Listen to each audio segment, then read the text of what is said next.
Am I the a-hole for shaming my mother for having 3 kids with 3 different members of the same family and marrying another member of that family? Unfortunately, this is my family. My dad dated my mother for 10 years or thereabouts.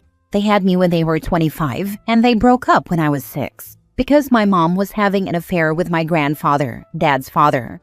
My dad left my mom and he refused to have anything to do with his father again. He continued to share custody of me though, and he ended up with primary custody when I was 12. My mother had a child with my grandfather, Ella, who was born when I was 7. Then my mother had a thing with my uncle, Dad's brother, and had a kid with him. Troy was born when I was 10. My grandfather and uncle are both deadbeats to Ella and Troy. For years, my mother tried to make my dad have a relationship with both Troy and Ella, but he refused, and he told her she could go to hell. My dad hates my mother and is repulsed by her actions.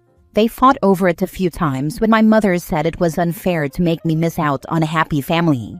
When Troy was just a baby, my mother started dating my aunt, Dad's sister, and then they got married. My aunt used to join my mother in trying to make my dad play some sort of role in the lives of my mother's other kids. My aunt used to give me hell for getting into adult business too. I found it so weird that my mother dated and had kids with people in mine and my dad's family and then married my aunt. My aunt said it was none of my business, and she called me a brat and my father's son for making a big deal out of it. Then she used to get annoyed that I still called her my aunt. It was a combination of all of this and the fact that I didn't want to live with my mother that led my dad to get primary custody of me. I still had to spend 1 weekend a month at my mother's house, but it was better than 50% of the time. My mother and my aunt never expressed any issue with my grandfather or uncle being involved in the lives of the kids they made. But my dad was the one in the wrong for not having a relationship. When I turned 17, I'm 19 now, I told my mother I was done going to her house and I was done having a relationship. She tried to force me back but failed, and she tried really hard to have contact with me in some way, but I blocked her and my aunt. A few weeks ago, she showed up at the mall where I work, and she followed me around after my shift ended and demanded we talk. She told me I couldn't keep avoiding her, and that Ella and Troy missed me and wanted to see me. She started screaming at me about what a good mother she was, and how I had no reason to go no contact like I did. She told me I had some weird obsession with taking my dad's side, and it should stop.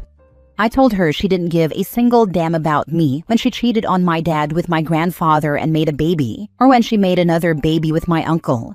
I asked her if she realized how freaking weird it was that she had 3 kids with 3 different members of the same family. I asked her if she cared what that would do to the kid she had before all of this. Then I mentioned how it got even weirder when she married my aunt. I told her it messed up all the relationships, and I was expected to not have any thoughts or feelings on it beyond yay. And I said that wasn't the reality. Then I told her I was embarrassed to be her son, and that I wanted nothing more to do with any of them except for my dad. I told her my dad was my family, and she needed to leave the 2 of us alone. She and my aunt confronted my dad after work a few days later, and they accused him of poisoning me and raising me wrong because how dare I shame my mother like that? They told him he was the reason the family didn't work. It pissed me off, but my dad took care of it, so I didn't get involved further. My mother showed up another day I was working and told me I needed to get off my high horse and stay out of her bedroom. Then she told me I have another sibling on the way, my aunt's pregnant, and that I need to get over myself and come be a good brother and apologize for treating her like a shit stain on my underwear. Am I the a-hole? Because technically I did say all that I did to shame her and to let her know I was ashamed of her, and maybe that's not the way to go. I did end up getting security involved the second time, so I didn't say more. Now for the top comments. I generally think what happens between consenting adults is no one else's business. But in your case, your mother's choice of bed partners directly impacted you. She had an affair with her partner's father, his brother, and then married his sister. That is going to create some serious issues for the children, and it is right and reasonable that you call her on that behavior. Not the a-hole. It already has. I'm not sure if my half-siblings know all the details, but I don't think they do. One day they'll find it out though, and it's going to be weird. And it was very weird to grow up knowing about it all. Tell her she needs to stay in her own bedroom and not the bedrooms of your granddad, uncle, and aunt. Tell her she created this toxicity and you were forced to be a part of it for your childhood, but you don't want to be a part of it anymore. Until she takes accountability for her actions and stops blaming others, she will not have a future in your life and you will be damned if you are being their free babysitter to their newborn. Tell her if she comes to your place of work to harass you again, you will start reporting it to the police for a restraining order. Even if she admitted she messed up, I don't want to be a part of the family she's made/making still. It's too weird for me, and she blames Dad for so much of it, which makes it worse. Next story. Am I the a-hole for not wanting to pick up my nephew from daycare anymore? I, 25 female, have a sister, 26 female, who is a single mom. The dad isn't in the picture for valid reasons. Before I moved back home, my parents, then my uncle, would pick up my nephew, 4 male, every day from school and help watch him on some weekends. When I moved back home, it sort of became my responsibility to pick up my nephew around 5, causing me to have to rush through work and revolve any plans around it. I remember offering to help once, and then it sort of got put on me for the past 6 months. She gets off work at 6, the time the daycare closes. Since she started blowing up on social media, she hasn't been picking him up right after work, so she can make content, causing my parents and me to have to watch him until 8 or 9 p.m. Sometimes she drops him off on the weekends because of a meeting or something else she has to do, and I don't find out until I wake up in the morning and hear him in the living room. My day ends up having to be spent taking care of him with my mom, and when his school closes on a workday for a holiday or a sickness breakout, I have to watch him while I work. I'm a graphic designer, full-time 9 to 5 for an agency, moved back home for the job and to save. And recently, I've been getting more commission work on the side and having more meetings that interfere with picking him up after work. I work remote, so it's easier for my parents to ask or expect me to pick him up. I also have a boyfriend who honestly gets pretty frustrated when our plans shift because my parents can't pick up my nephew last minute, even though I told them I couldn't do it that day. He says that I'm not his mom, and my sister has to step in more. Recently, I've been setting boundaries, and when I tell my sister or ask her if she can leave work early some days, she gets frustrated and asks why, and for details as to why I can't. Am I the a-hole? Edit. My parents had my retired uncle do it prior to my moving in. When I moved in, he stopped. Understandable. And when I ask my parents why, they say he probably just got tired of it.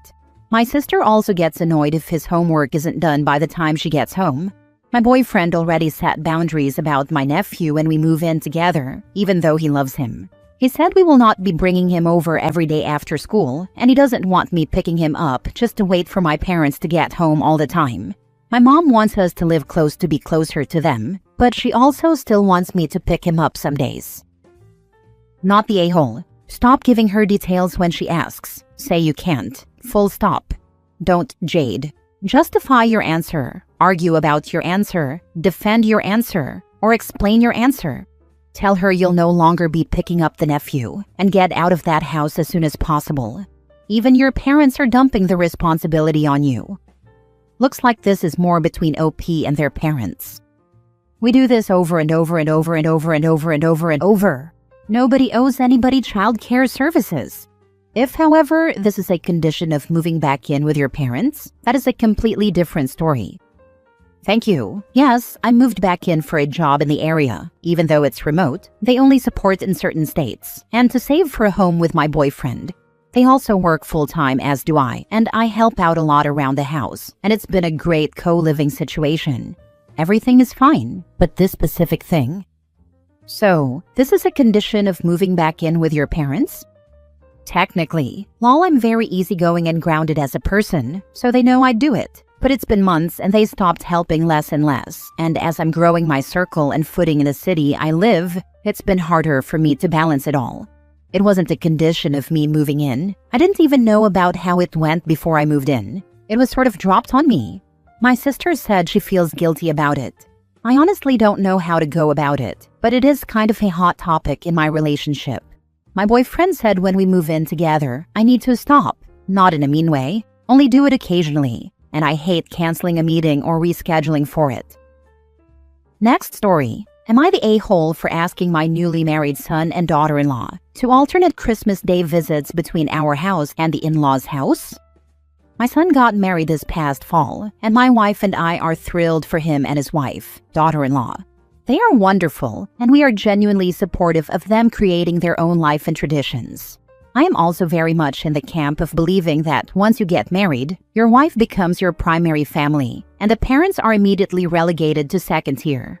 They informed us that their new tradition will be to spend Christmas Eve with us, and then spend Christmas Day morning together, before going to the daughter-in-law's parents' house for the rest of Christmas Day, lunch/dinner, etc. My wife and I were honestly somewhat hurt by this. While we appreciate getting Christmas Eve, the implication is that for every Christmas going forward, we will never host them on Christmas Day, while her parents will always have them on the day itself. We feel this arrangement is inherently unfair and diminishes our role in their new holiday traditions. And we aren't even talking about grandkids yet, but if or when they come, this is going to become exponentially worse.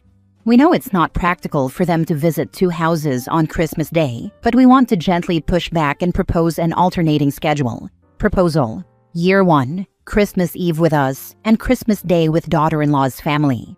Year 2, Christmas Eve with daughter-in-law's family, and Christmas Day with us. My question is it reasonable for us to push back on their initial plan and suggest this alternating schedule? If so, how can we best communicate this to them without sounding demanding or unsupportive?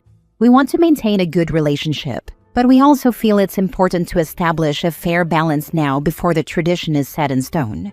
Thank you for any neutral perspectives or advice, especially from those who have been the parent or the adult child in this situation. Edit to clarify: my son is one of 4 adult siblings. My daughter-in-law is one of 3 adult siblings. Since I forgot this is the internet, let me clarify. I am of the belief that when someone enters into marriage, they are starting a new chapter of their life and are laying the groundwork for a new family. It is completely reasonable that their relationships with their parents, siblings, grandparents, etc. will evolve, and their new life will slowly take precedence over that from which they came. I in no way want to make my son feel like I am saying he has to continue doing/feeling/living the same way he always has, and I want to make sure it comes across clearly that I fully embrace and celebrate that he has a new family, while at the same time reminding him that he does have parents and siblings, etc., who still would like to celebrate with him. I am hoping for insightful real-world feedback that is more than "bruh has new life now, pops." That is what I was trying to get at. My biggest issue with this is that you've said push back a few times. You can push back if someone asks your opinion or asks you to do something, but you can't really push back in this situation. You can let them know how you feel, but if you handle it the wrong way, you may lose Christmas Eve as well. Of all the contrary comments, this one hits true. You are absolutely correct. I don't want to push back. That is exactly what I don't want to do, and I appreciate you pointing that out. I want to have a conversation. Thanks. Info: do you celebrate with your other children on Christmas Eve, Christmas Day, or both? Does she have married siblings that maybe can only come on Christmas Day? Rather than asking them to alternate, I would start with asking why they chose to do it this way. If there is a logistical scheduling reason they made this decision, I would drop it. If not, you can gently ask but don't push. This is the part that really matters. My entire childhood we spent Christmas Eve with my mom's family and Christmas Day with my dad's side. This worked well because it coordinated with both extended families. The actual day didn't matter, who was there did. Christmas Eve never felt any less special than the day itself. Last story. Am I the a-hole for refusing to agree to my mom's holiday request? I spent my childhood going to multiple places on holidays, like 2 hours here, 2 hours there, basically driving around appeasing different sets of grandparents. As I entered young adulthood, I realized how not enjoyable that was. When I had my own children in early 2018, my husband and I decided to create our own traditions that still included our parents. All of our immediate family are local. What we developed was an alternating system for holidays that we have found seems to work for everyone, or so we thought. Thanksgiving, we alternate. One year we spend it with my husband's family and my dad, who happens to be friends with my husband's family, so it works out. The next year, we spend it with my mom and stepdad, or my mom's side of the family, and so on. Christmas, mornings, getting up, breakfast, opening presents, all that Christmas morning hoopla. are spent with my mom and stepdad. Growing up, Christmas morning seemed to be the big thing in my mom's family, and the event that seemed most important to my mom. Thus, we designated Christmas morning as the time spent with her and my stepdad. My husband's dad enjoys cooking, so yet another reason why Christmas mornings with my mom and Christmas dinner with my dad and my husband's family just seemed to make sense. We made these arrangement decisions with my mom in mind. My husband and I are 100% agnostic and even go to church every other Christmas Eve with my mom and stepdad just because we know it means so much to her. This has never been an issue in the past 8 years. Yet all of a sudden, for my mother it is. Not only did my mom try to get me to come over to her side's house this year, dismissing the fact that this Thanksgiving was my husband's family's turn, and we spent last Thanksgiving with her, but she wants to change things and have us do Christmas dinner with her this year instead. At first, I was willing to entertain the idea of switching things up until it occurred to me that my mom is not the only person involved here. My dad, my husband's parents, and my husband's sister have all come to count on and plan for our tradition of having dinner together. My mom is emotionally immature, and sticking to my boundaries is something I struggle with in my adult life. It puts a lot of extra stress on me to try to make it to multiple places on the actual holiday with 2 young children, not to mention it takes all the fun out of it. My mom doesn't see it that way. All she sees is that we are failing to cater to her and what she wants by not going multiple places and not making time to see her. I can't help but feel these new complaints and new demands are more of a control thing for my mom than anything else. I told her no, we are not willing to make a change this year and have dinner with them or do morning with my husband's family. Having them all together is not an option. Am I the a-hole for putting my foot down and saying no to my mom? Not the a-hole. Sounds as if your mom was always trying to please everyone, shuttling around every holiday, and now expects you to revolve around her.